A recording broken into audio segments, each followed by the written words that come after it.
We begin the news at 5:30 with growing concerns about protests if former President Donald Trump is indicted. Right now in New York, the barricades are up and protesters are out at Trump Tower.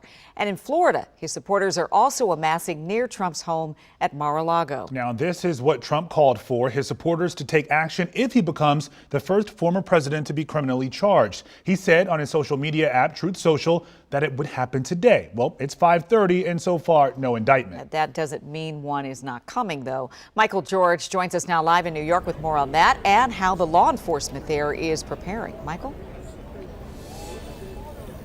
Well, Leslie Lorenzo, as you mentioned, no indictment yet, though CBS News has learned that that could come later in the week. But after former President Trump told his supporters that he could be arrested today and he encouraged them to protest, we've seen an enormous law enforcement presence here outside the courthouse, from SWAT team members being on standby to metal barricades and threats being monitored on social media.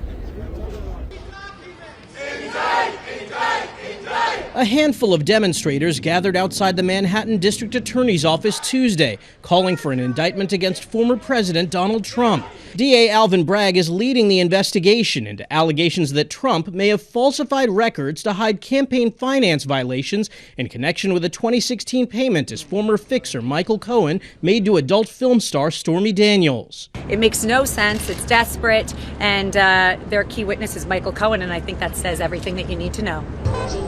Outside Trump's Mar-a-Lago estate in Florida, protesters rallied in support of the former president and current 2024 presidential candidate. Trump has denied any wrongdoing. Republican allies call the investigation politically motivated. This was 7 years ago, statute of limitation. And I think in your heart of hearts, you know, too, that you think this is just political. And I think that's what the rest of the country thinks, and we're kind of tired of that. Security has been beefed up around the Capitol after President Trump called on his supporters to protest. He made similar comments ahead of the January 6th riot. Barricades have also been put in place outside the courthouse in Manhattan. Every NYPD officer, including plainclothes detectives, were ordered to wear their full NYPD uniforms today. A police source tells CBS News officers were also told to be ready to mobilize. If indicted, Trump would become the first president in U.S. history to be charged with a crime. And now the grand jury will decide whether there's enough evidence to indict Trump.